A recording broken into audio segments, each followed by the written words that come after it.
Hello. Hey. Hey, everybody. Thanks for coming. This is really weird. I'm sitting on a giant chair. It's kind of comfortable, though. So thank you all so much for coming out. This is really flattering and cool. So what are we doing? I think we were going to do a Q&A. Should we just get right into it? Yeah? I don't know who's making the decisions here. It's not me. Well, I'm Nick. I make the Awkward Yeti, Medical Tales Retold, Heart and Brain, Organ Attack, the card game. Who's heard of Organ Attack? Yeah. All right. Who supported the Kickstarter? Hey. Sweet. Cool. Well, I guess I could just start taking questions, because I assume you all kind of know what I do and my background in general, I mean, except for the people that were probably dragged along with their significant other. But the rest of you, yeah, if you want to start asking some questions, we'll just... I have a microphone for anyone who would like to ask a question, so if you choose one, I can try to run a mic to them. Yeah, that would be great. Yeah, let's do it. Okay, so I guess if you have a question, raise your hand, and then I will try to answer the question. That'll be the Q and the A. Any? I don't have any plants. I should have planted somebody. There's one. There's one. Why heart and brain specifically? Why not any other organ, like in the beginning? Well, heart and brain, it started with Lars the Awkward Yeti, right? So nobody even remembers that character anymore. But that was always like a way to express my introversion, and it was like my own self-therapy.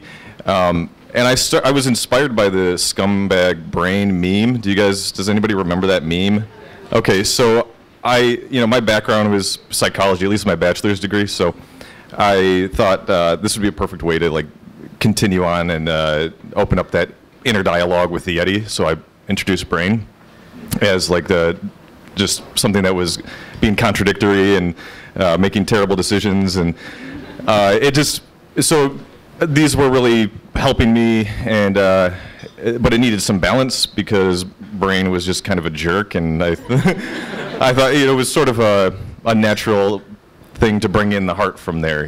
It's a pretty well-known dichotomy, the head and the heart, emotion and logic. It was already pretty well established. So I brought in heart, and I was like instantly in love with this interaction that I was making and the way that it was balancing out, and how you could really do a single interior dialogue with these two characters. And it wasn't very long before I just did heart and brain on their own.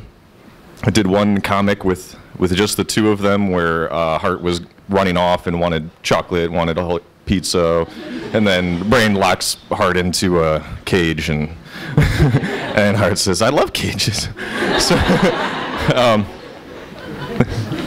So from there, the fans were really into it. I was loving it, and it sort of grew with the fans in that sense, and so here we are now. It was meant to be. It worked out really well, I think, and I think we're all able to connect through those characters, which is awesome. Yeah. Oh, you already have one here? Yeah. Okay. So we've seen Lars going and trying to talk to women and trying to get them but have you ever thought of writing something where the heart goes berserk and starts just imagining, dreaming about another heart that it wants to be with? Oh. Will heart ever fall in love? That's actually a common question. I've sort of touched on the concept of love, but more on a surface level, like Heart and Stomach had a comic which I really liked, where okay, so Heart was in love, and Stomach started just like gagging, and then like threw up a butterfly, and Heart's like, that's okay, everybody expresses love differently.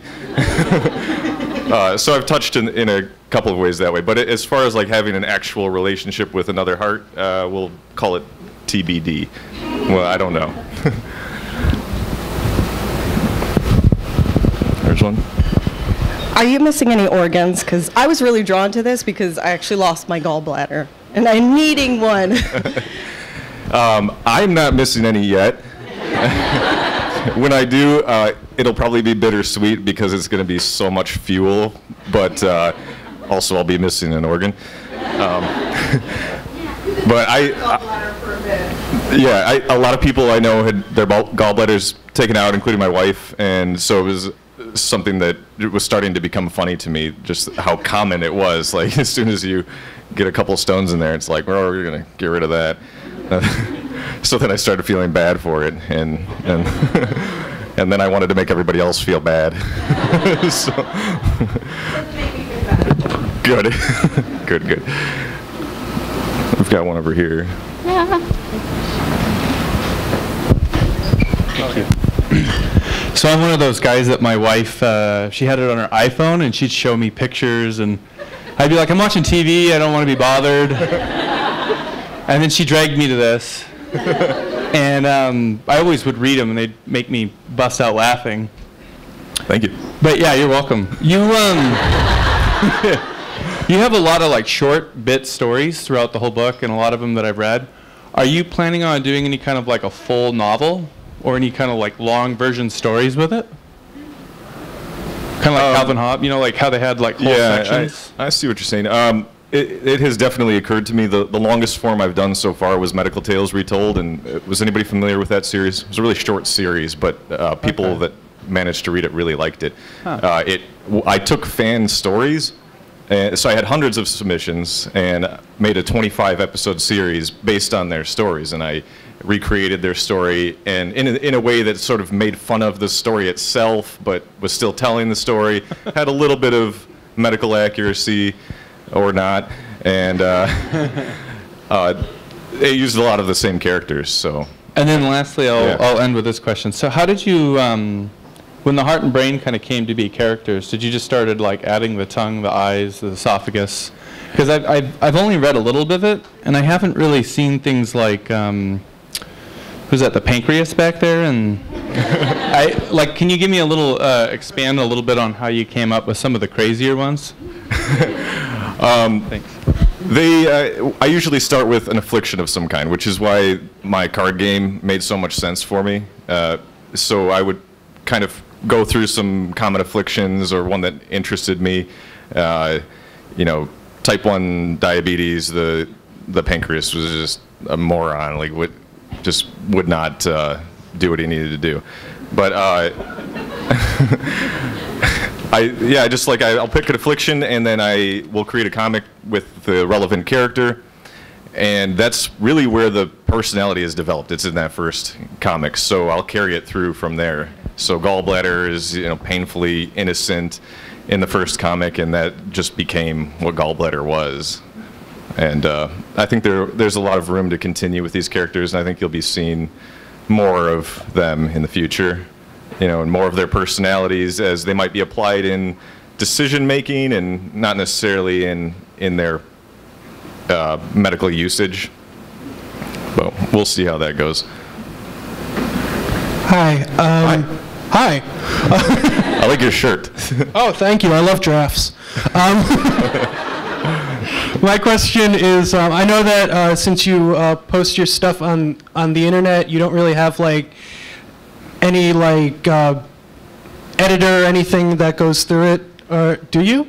Actually, because you like interface. On the internet, no, and people are quick to let me know that I spell things wrong. I'm kind of a bad editor, and I usually I play it off like my editor must hate me. For the book though, I do have editors. Andrews McNeil is very helpful with that, making sure that I don't come off as really stupid, just like a normal amount. Well, that brings me to my next question. Sure. What's the most, you can do the most eating away at you criticism you've gotten, or like the most common criticism you've gotten? I'm curious. I get criticism in really weird places. I did a comic. It was just a single panel about laundry day. Hart didn't want to do laundry. Hart was like, let's just buy new clothes. And and somebody in the comments on Facebook like really went off and was like, "This is why people shouldn't be on the planet." And it was this really weird tirade, and I just started defending myself, and then he messaged me directly and was going off about how I was like contributing to the fall of mankind, and we all deserved it. And people were making fun of his hat, and he got even madder about that. And so I never know what to expect anymore because I had no idea. Yeah, but I do get things like that occasionally, and sometimes I get mad. Sometimes it's just so crazy that it's funny, but I try to be cool. I'm not. Yeah. So I have a comment more than a question, and it's actually a follow-up on the gallbladder comment earlier. When I saw that this book was coming out, I pre-ordered it before you could even pre-order it, and I don't know, at least in my mind I did. That's amazing. At least in my mind I did. Yeah. That's where brain went, right? But the reason for that is, again, as a follow-up to the gallbladder thing, I'm an IBD and IBS sufferer, so for me, when I saw this book, I'm like, I got to get that because I got to find some humor in this, and this guy can make me laugh about it. So it's really more just a comment to say thanks, that despite what you realize, and maybe it's not the intent, but I think what you bring to the table with some of that is some levity in some real issues that people are going through. Oh, that was really nice. Thank you.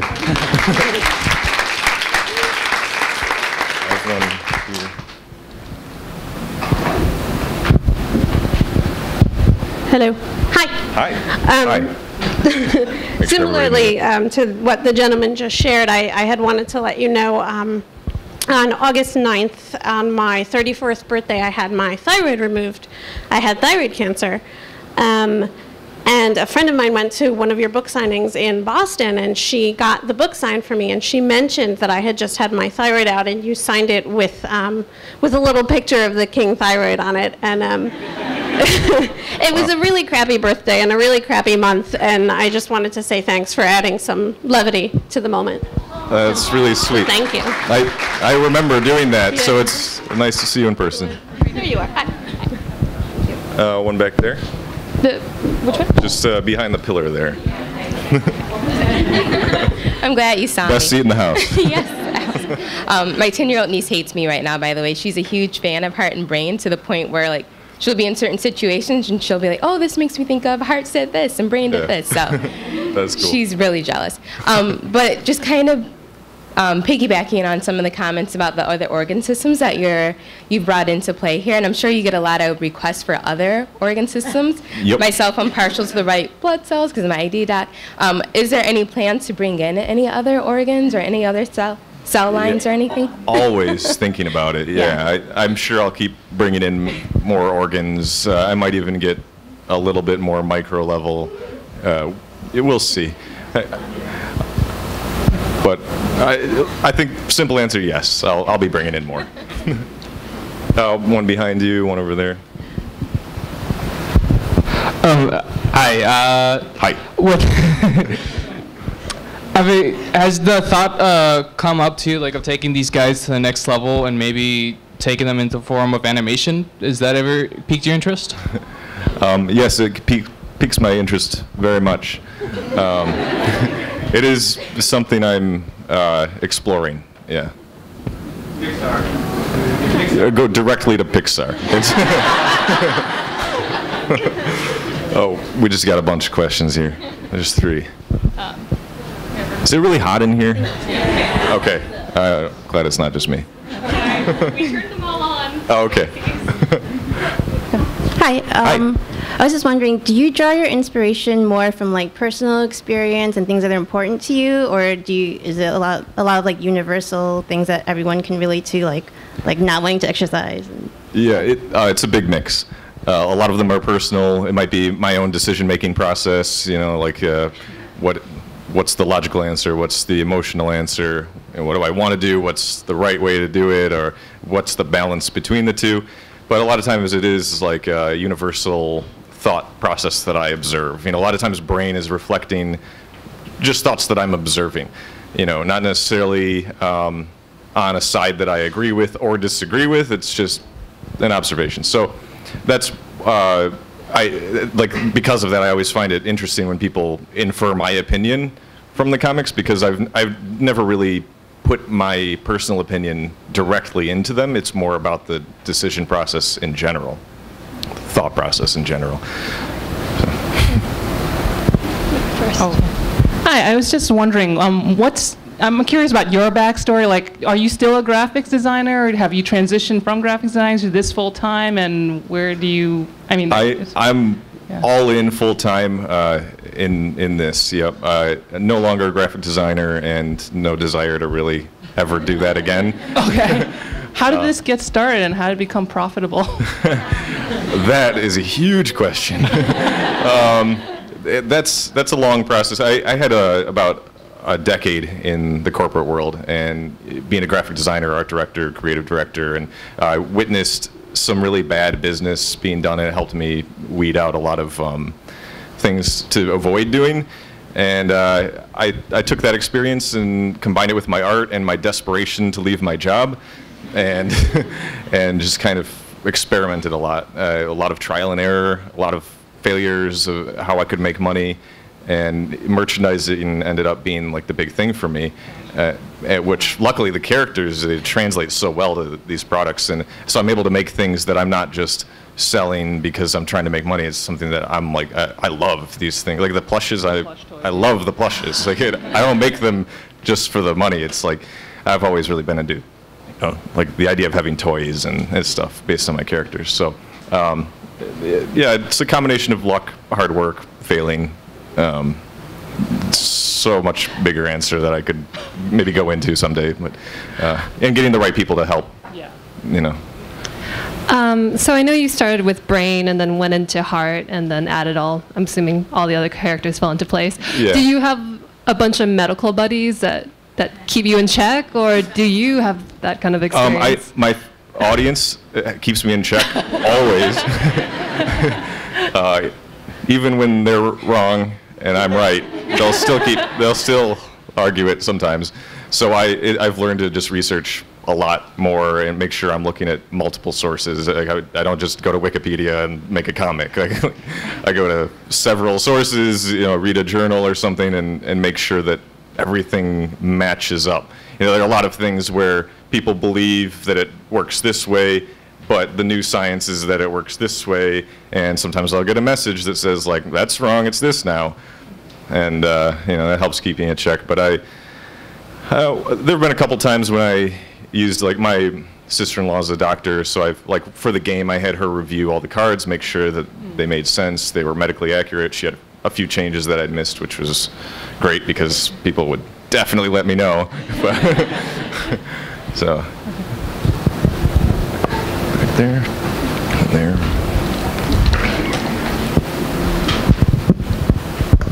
Hi, do you have a favorite character? Oh. Everybody's like, oh, snap. It depends on the day. I think my favorite to write for is Tongue. One thing you'll notice in this book, there's at least one, maybe two musical numbers where he starts using these, like, there's like a Mary Poppins parody in there where he's floating in with, encouraging the use of sugar and like these is so fun for me because he uses such a deep level of manipulation to get what it wants. I say he, they, she, it. It's really irrelevant, the pronoun, by the way. But yeah, Tongue. But then, there's Pancreas, which is kind of hilarious to me because it's just like so one-dimensional, and I'll go with Tongue. There and there.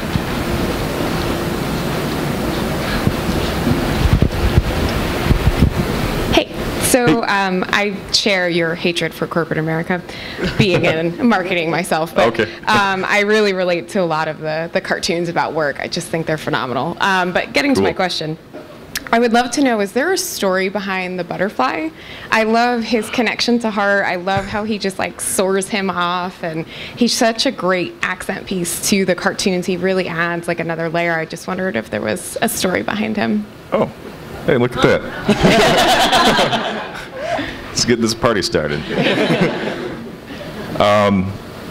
This is a really tough question that I don't have a really good answer for, because the answer changes from when I first brought in Butterfly to the way I've used it in the past to how I use it now.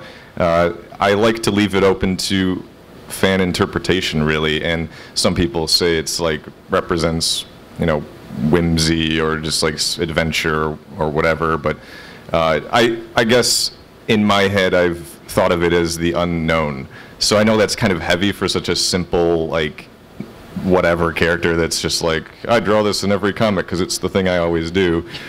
But there is a little bit of thought behind it generally, and sometimes I mess that up or I deviate from that, but generally speaking, if you see like when Butterfly comes in and out, there's like a reason for it.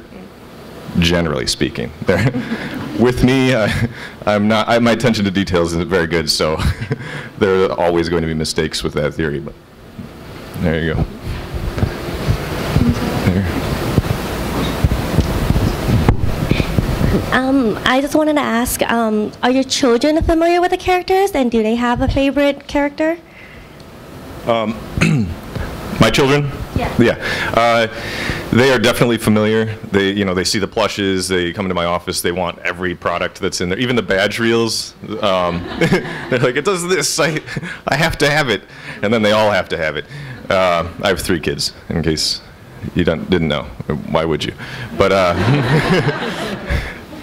yeah, they know the characters. They've kind of read the comics, but these comics are really kind of adult oriented. But how do they relate to the characters? Or how do they relate to the plushes? How do they relate to the plushes? Do they relate to the plushes? Do they relate to the plushes? Mm-hmm. Yeah, they like the plushes. A lot of times, I would say Hart is inspired by my oldest son, who's almost 7. Like, there was this one moment when he was at T-ball, and everybody else is sort of playing. Some are digging in the sand, and but he saw a butterfly and literally was just chasing the butterfly. Like, that's how he plays outfield. And it was really exciting, and that's where I see Hart a lot of times. Right. Your art has improved a lot since the early days. It was good then, but have you taken lessons or done anything to improve, and has your method changed?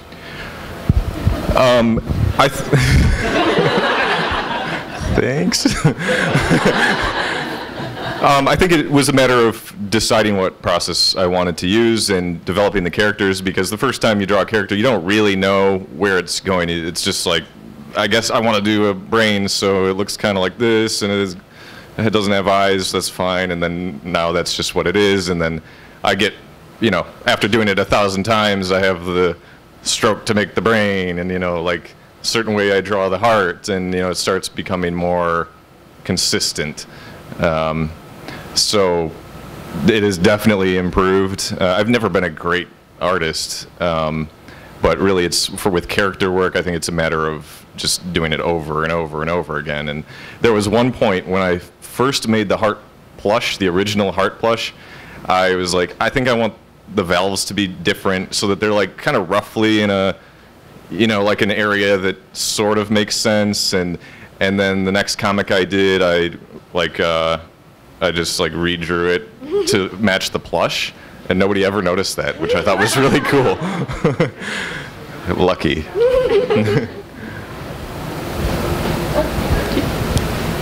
Oh, yeah, sure. Have you ever done any collaboration or discussions with some of the other web cartoonists, such as Matt from The Oatmeal, or the crew that does Cyanide and Happiness, or Bird and Moon comic? Once in a while within the community, as I've gotten to know people, we'll do guest comics. I haven't done as much of that lately just because I'm so busy all the time, and I have trouble even keeping up with my own. But I've talked to Matt about potentially doing something, but he's really independent. Like, I don't know if he would want to do anything with anybody ever. So, yeah, there's a possibility that would happen. we'll see.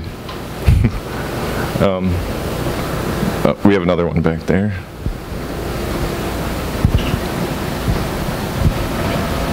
I was wondering when you decided to make coffee like an actual character that also talks, because it's not an organ. No, sorry, what was it? When you decided to, or why you decided to make coffee an actual character too. Oh, why I decided. I love coffee. I'm obsessed with it. There's no secret to it. Like, this isn't something I did because other people like coffee, and I don't make my comics because other people like stuff. I'm obsessed with coffee. I drink too much of it. It makes me anxious, and I am aware of it, and I still drink too much. So it just, yeah, it made sense for me. I think we have time for 2 more questions. Sure. I have one over here, one down here with the awesome shirt. I noticed that a little earlier. Who was the... I could go. So I was following you since the earlier days when you didn't have millions of followers. I was just wondering, how has this fame, I guess, impacted you? Fame is such a weird term to use. It doesn't really impact me that much because I don't think of myself as famous. Like, if you go to Comic-Con, right, like, everybody there is famous. Like, what does that even really mean? I think it's really cool to see people enjoying it, and that's been awesome for me. Like, the more people that are like really liking it, and it's not just surface level, but I think there are probably a lot of people here who like really like the stuff, and that it means a lot to me. That's the most important thing. All right, I think this is the last one.